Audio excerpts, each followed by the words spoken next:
மகளிர் கொண்டாடும் சௌமியா அன்புமணி. இவர் முதல்வரானால் எப்படி இருக்கும்?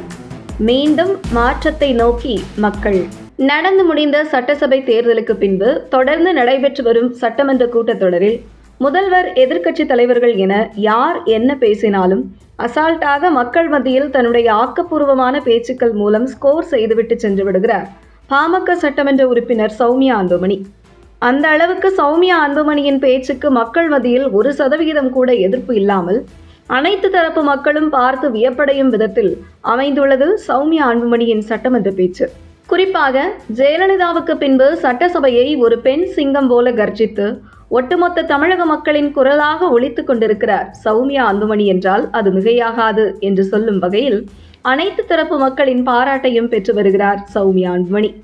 சட்டசபை கூடுகிறது என்றதும் ஆளும் கட்சியை எப்படி கதிகலங்க வைப்பது, எதிர்க்கட்சிகளுக்கு எப்படி கவுண்டர் கொடுத்து ஆஃப் செய்வது என திமுகவும் தாவிக்கவும் ஹோம்ஒர்க் செய்துவிட்டு சட்டசபையில் மாற்றி மாற்றி சண்டையிட்டுக் கொண்டிருக்க, தனக்கு கிடைக்கும் நேரத்தில் ஆளும் கட்சி எதிர்க்கட்சி இரண்டையும் நேரடியாக தாக்கவில்லை என்றாலும் மறைமுகமாக சாட்டை அடி கொடுத்து கொண்டிருக்கிறார் சௌமியா அன்புமணி.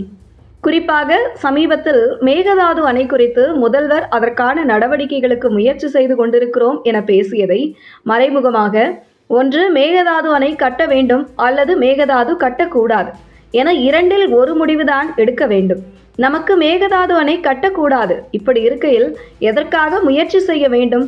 நேரடியாக மேகதாது அணை நமக்கு தேவையில்லை, அவ்வளவுதான் என சௌமியா அன்புமணி கோபம் கலந்து பேசிய பேச்சுதான் இன்று தமிழகத்தில் ட்ரெண்ட்.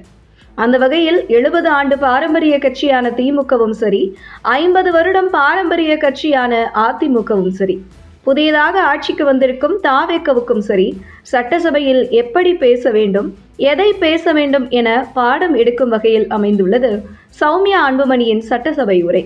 குறிப்பாக பொதுக்கூட்டத்தில் எதிர்க்கட்சி ஆளும் கட்சி என மாறி மாறி மேடை போட்டு திட்டிக் கொள்ளுங்கள், சட்டசபையில் தமிழக மக்களுக்கான பிரச்சனையை பேசுங்க என சொல்லாமல் தன்னுடைய நடவடிக்கையின் மூலம் வெளிப்படுத்தி கொண்டிருக்கிறார் சௌமியா அன்புமணி. குறிப்பாக கடந்த நாடாளுமன்ற தேர்தலில் தர்மபுரி தொகுதியில் போட்டியிட்டு மிக குறுகிய வாக்கு வித்தியாசத்தில் தோல்வியை தழுவினார் சௌமியா அன்புமணி. ஆனால் பாஜக கூட்டணி சார்பில் கடந்த நாடாளுமன்ற தேர்தலில் போட்டியிட்ட சௌமியா அன்புமணி வெற்றி பெற்றிருந்தால் இன்று மத்திய அமைச்சரவையில் அவருக்கு இடம் கிடைத்திருக்கும், அல்லது நாடாளுமன்ற உறுப்பினராக தமிழக நலன் குறித்து அவருடைய குரல் ஓங்கி டெல்லியில் ஒலித்திருக்கும்.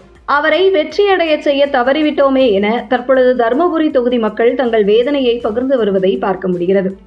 சௌமியா அன்புமணியின் இந்த செயல்பாடுகள் தொடரும் போது வரும் 2031 சட்டசபை தேர்தலில் முதல்வர் வேட்பாளராக நிறுத்தினால் மக்கள் மத்தியில் பெரும் மாற்றத்தை உருவாக்க முடியும் என்பதை தமிழக மக்கள் தற்பொழுது சௌமியா அன்புமணிக்கு கொடுத்து வரும் ஆதரவு வெளிப்படுத்துகிறது.